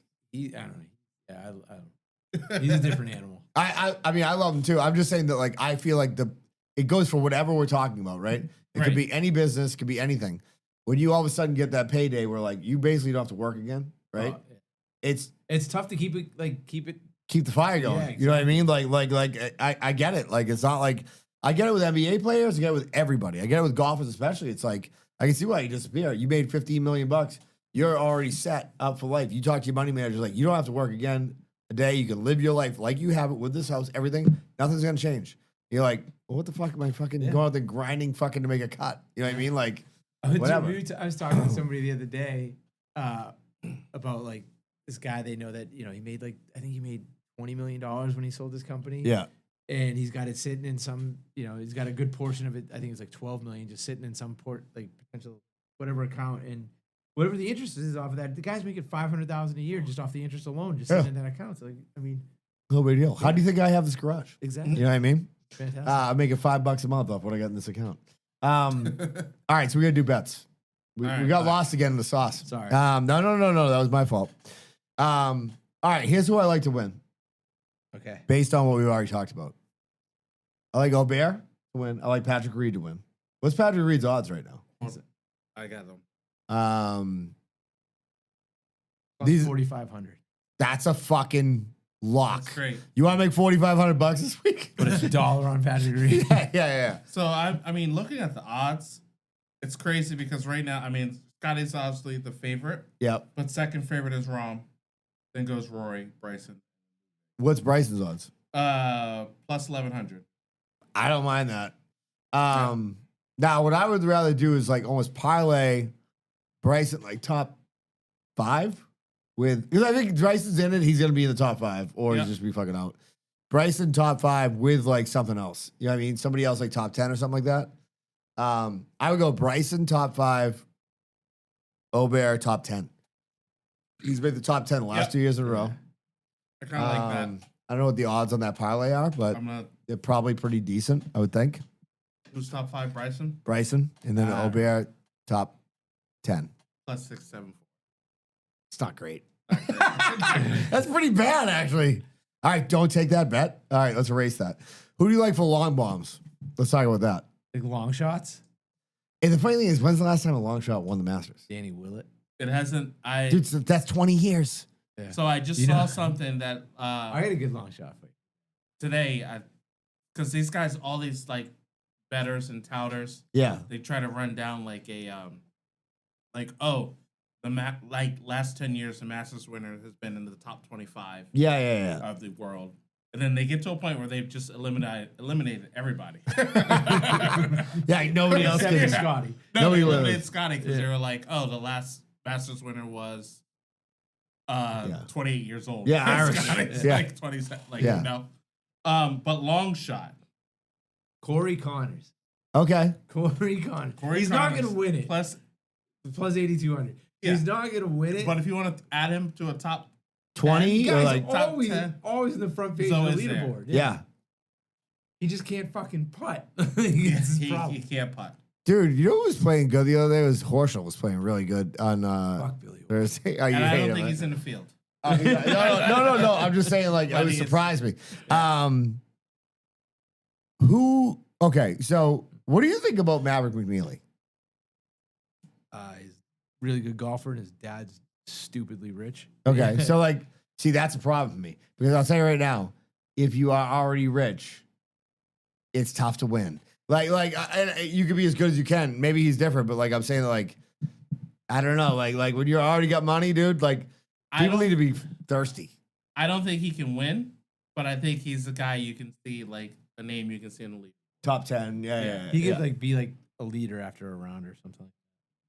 I mean, he's a good player. So Mickelson's out with some like unknown family industry, like swinging situation, He's probably. Indicted against him. He definitely is getting indicted. He's such a scumbag. No, I mean it could.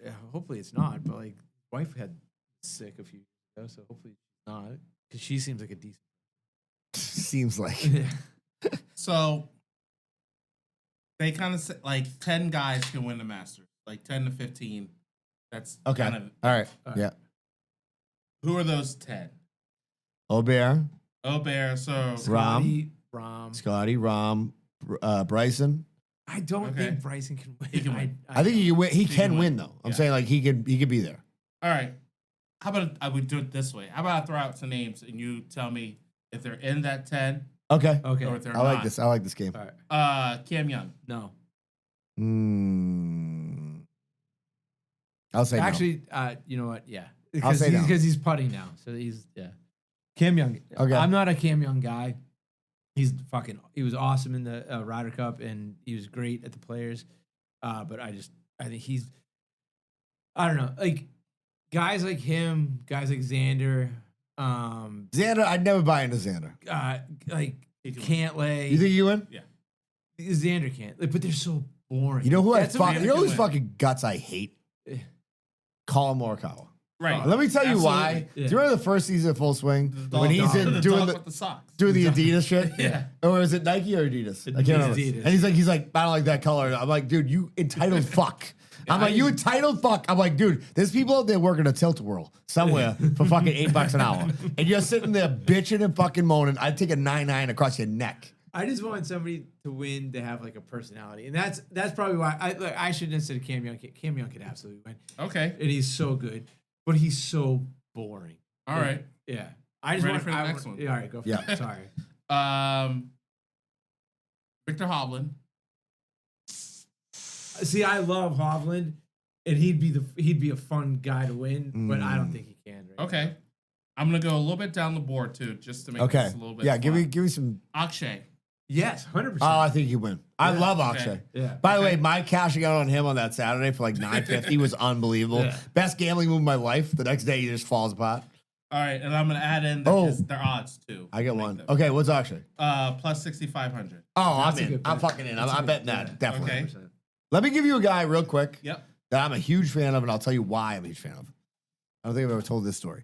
So we're in Hilton Head, and it's like during the Heritage, and me and my son, I'm like, all right, let's get the fuck out of here. Blast the estrogen out. Throw him in the car. I'm like, let's go. This is like 3 years ago, maybe.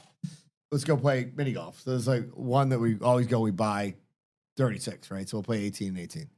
And the woman's like, I don't know if you're gonna get through all 36 because there's a event. And I'm like, all right, whatever. I'm like, okay, whatever. So we buy 18. So what the event was, it was like a thing for like I don't know if it was like whatever. It was like a little kid, like Big Brother or something like that, or like kids with cancer or something like that. And it was Sahit, like, right. And so so he's up top with the kids, and then like so me and Tommy are like going around playing. Like his father and uncle were playing like behind us. Nicest guys like you've probably ever fucking seen. Like, you know what I mean? Like they'd be like asked, you know, just like, are you guys done? Are you good? Are you like whatever? Like super nice people. So he took pictures with every single person there, right? Sure, he didn't have to do that. Was like genuinely, you could just tell he's a fucking great guy. Right. Like you could just tell he's like fucking very happy and feels very privileged to be in the situation he's in. And I could get the vibe. I don't know this, but I get the vibe from like his dad and his uncle that like he didn't grow up in like a monstrous amount of privilege. That was the vibe I got. Right. And I was just like, I'm all in on this guy. Like, I'm all in. Like, I bet him so many fucking weeks, dude. Like, I forget where I heard the story, but Syed, when he was at Pepperdine, Yeah. they were to mess with the teams he would play, like they would go up and Yeah, play. shake them, He'd right? purposely shank shots on the driving range. So like the other team would be like, who the hell is this kid? Like going out there and yeah. just This goes smash out it. just striping. Yeah, exactly. That's how good you are. You don't have to warm up. Yeah. You But warm up by that's- fucking up. Can Syed win? No, but I love him. Not in the field. Oh, he's not? He's not in the field? Not in the field. How does that work? He's not He qualified. had a bad year last year. Yeah, last year. Did he? Yeah, Yeah, okay. he was All right. injured. He's so playing pretty barely well this kept year, his though. card. He's playing well. Yeah. All right. Actually, I love, though. I Akshay- love that bet. That's a good bet. Minwoo. I love it. No. I don't think so. Okay. All right, so here's the thing. Here's my thought. Now, this is going to be the most bigoted comment that's ever come out of my mouth. I feel like, other than Hideki, how many other Asians have played There's always great one. at the Masters? Um, And by the way, you're the biggest top Asian better I've ever seen in my yeah, life. I don't think it's out yet, but But like, how many other guys have played good there other than Hideki? I'm sure, like at some point. Yeah, at some Shigeki- point, but we're not Shigeki like, Murayama's probably who played was good. ever in the mix like that hard? If you got to go back, I think. Jumbo. Yeah, maybe Jumbo probably played good. Yeah. Yeah, I mean, But that's yeah, what I'm no, saying, no, though. I'm yeah. saying, like, I Okay. don't know that, like, I don't know if it's that game. You know what I I'm mean? gonna give you two guys at the same odds, and Imagine you start betting in incredibly racist ways, you know, these days. Like, but by everything, by like English. That is the best part, though. It is crazy that you can just bet top English player, top Irish player, top awesome. whatever. all right, plus 6,900. Both of these guys, Jake Knapp and Tyrrell Hatton. Ooh. Hatton, no. Hatton, yes. Hatton, yes, I think. Yeah, Hatton, yes. I don't know. Has he Hatton played? shows Has he up. played well? He shows up for majors. I love Hatton, but I don't know if he's played well on Live. Knapp, no. Knapp, no. Plus 10,000. This is an interesting one. Brennan Ahern. Cam Smith. Ooh. Has I played feel well. so. You want to talk about a guy who is the exact opposite? Like we were just talking about. Yeah. Like he made all his money. He's like, shit. I'm just sitting in a fishing fucking boat. done. Yeah, Yeah. done. Liv gave me $85 million. I'm good. He plays Augusta really well. He played well last year. I think it's. if I mean, remember listen. correctly. Here's the problem. Every time I see love plus Cam. 10,000 though, I'm like, well, I got to put 100 on it. Yeah. Like, you know, I mean, that 10 grand. Yeah. I would say he's worth putting on $10 to make 1,000. Yeah, Right? I love Cam. Like, Yeah. I think that because, okay, when you get that deep into the odds, right? And it's like, it's one thing when you like the 1 year that, by the way, this is John's influence of my life that fucked me. I'm just gonna say that was the year that Rory was supposedly gonna win, and I put like 250 on him to win like 1,000, and like the fucking guy was like out of the tournament. I picked the wrong year, but like you put $10 on a guy to win $1,000, it's a fun bet. It's a you know fun what I mean? bet, Like that's a fun bet. And Like, it's a fun guy to root for because Cam's awesome. yeah. Yeah. I like a guy like you're right. That's a good guy to bet for. Like I would like a Terrell Hatton's like a fun bet. Like Yeah. make a bunch of those. It's great. Like problem is when you get to the top, it's like, what are you gonna do? You gonna bet Scotty for fucking bet 1,000 to win $2,200? So how much is it? Plus 420? Yeah. That's actually not bad for Scotty. I'll be honest with you. That's a fucking actually pretty good line. Like so you bet 1,000, you win 4,200. I want to know what it is for him to miss. I'm gonna bet him to miss the bet this Fitzpatrick. year. Fitzy's playing well. Nobody's ever fucked me. There's two teams ever in the world that fucked me as hard. It's just Notre Dame and BC. Anytime I bet them either side, Yeah. bet them to win, bet them to lose, they lose. They win, they lose, they win. Fitzpatrick has fucked me come down the stretch, either for himself or for whoever was. Who did he hit out of the sand against the Open? Zalatoris? Yeah, it was Zalatoris. Zalatoris. Yeah. I had Zalatoris to win. I'm like, fuck, Fitzy's in the sand. Let's fucking go. Guy fucking pipes one. Like, I'm like, fucking asshole, horrible teeth motherfucking Irish guy. Just He had fucks the me. braces for years, a couple years. Yeah. Horrible. So this is interesting. Jordan Spieth is plus 3,800. No. And then you below Jordan Spieth, Oh, you got guys like okay. So here's the John thing. I won on a Spieth bet once. This is one of the other ones I bet on. I watched Spieth in his first tournament. Everyone was like 15. I think he played the Valero Texas Open. I think that was what it was. Maybe, or maybe it was Phoenix. I think Nelson. Nelson. It was Nelson. Yeah, You're right. Nelson. Byron Nelson. So I watched that first tournament and I'm like, this fucking kid is the next Tiger Woods. Like, he was 14 or 15. I Yeah. think he finished like He top was 20. good. And I'm all in on this kid. I bet him. I won. I think I won in the Masters. And he's just a head case. Like He's fun. Jordan's fun. I love him. Yeah. I still love him. I think he's passionate about the game. Talks to himself. Like, Yeah, like I think he's a So- total crazy person. I think Spieth is interesting because I think like obviously 2015, 2016, he was the best. Yeah. He was the best golfer in the world. He might just, and when we get back to like what motivates people, he might be one of those guys that just like he peaked. Like he peaked at 20 years old. Yes. like Yeah. And now he's gonna play like a 40+ year golf career. Yeah. Like a 30-year golf career. That would be kind of like like chasing that peak. Can Yeah. I ever get back to how I was when I was 20? Yeah. Interestingly enough, I honestly find like that for the guys that have embraced the YouTube golf stuff, like Bryson, I actually think like that's like way better for your longevity than it is like just being like a middling. If you have the charisma, or if you have something interesting about you, because not everybody does, right? Yeah. Like some people are great golfers and they're fucking drips. Like that's Right. and that's most people, right? Brayson's a psychopath. He's autistic or something. Like Yeah. there's no way he's a normal person. Like, and I just find him fascinating to watch. Like I'm just like he is like absolutely like should be in a facility somewhere. You know what I mean? Like I don't think he's married. I don't think he's not married because like he's playing the field. I think it's because like he's thinking about like how much longer he can get his driver. You know what I mean? Like what can he do with the shaft tip on this fucking driver? You know? Yep. Would you agree with that? Yeah, I think Absolutely. I mean, nobody's ever done a better fucking turn from going to a heel to going to fucking embraced again than him. No, 100%. Like we talk about it all the time. Live Live was not beneficial for anybody more than Bryson. Yes. Yeah. Yeah, I agree. All right, so who do we? So here's what I would say. I'm not gonna bet on a favorite this week. Although if I was a guy who had a bunch of money, right? If I had like 10 grand in my fucking DraftKings account, I would consider putting 1,000 on Scotty just to win 4,200. Like, Yeah. I don't think that's a bad bet because historically he's been like plus 210, plus 230. Right. And it's a Scotty year because so far he's won Masters every other year. Yeah. So this is All right. the So let's other do year. one good bet. Here's what I would say: Scotty to win, and then somebody else to finish top 20. Scotty to win and then like Reed to finish top 20. Oh, Yeah. I bet that's good. Put that in. Let's see what that Let's is. see what that- That's got to be good. That's got to I be think good. it's gonna be good. And then I would, 420 because Reed's probably Reed's he was like plus 280 to top 10.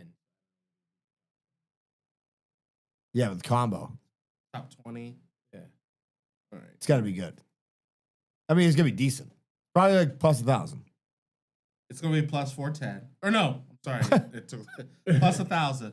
Plus 1,000. Yeah. What a And then we have that's to throw bad. one more It's in. bad that I fucking knew that. How about Albert to finish top 10? Bear to finish top 10. So 3-leg parlay. yeah. Three-leg parlay. 3-leg parlay. Scotty to win. Patrick Reed That's top plus 20. 2,800. That's a fucking bet. That's a fucking bet. Albert top 10. I'm gonna post this on the page tomorrow. Scotty to win. Actually, we don't have to do that because it comes out Tuesday. Scotty to win. Albert to go top 10. And Reed. Patrick Reed top 20. That's a fucking bet. I'm putting $100 on that. If we want to juice it a little bit, Here we go. Bryson top 5 What is it? plus 87. Bryson? Plus, yeah. Bryson top 5. I mean, I'm in. What do you want me to do? Like, what else will you add to this to make it? That's it. That's it. Yeah, okay. You get All right, I'm going to play both those bets. I'm going to play the Reed. I'm going to do it. I might almost do the ladder. I might go each one individually Yeah. and then play them all together. I'm gonna do that. I'm gonna do the 4-pick parlay, that one. Yeah, And mean, then ladder them all. And then ladder. I'm gonna ladder Ludwig. Bird. Yeah. I love it. He's Now good. you know, by the way, when you fucking make $8,700 next week, thank us. By the way, we like tips. I'll just say that. We accept tips at this show. None to Fitzy or Danny. They weren't here. But to us, for sure. All right, we'll do a quick Patreon. You guys stay around for a few minutes. Yeah. So I don't have to Yeah. talk to the mic by myself.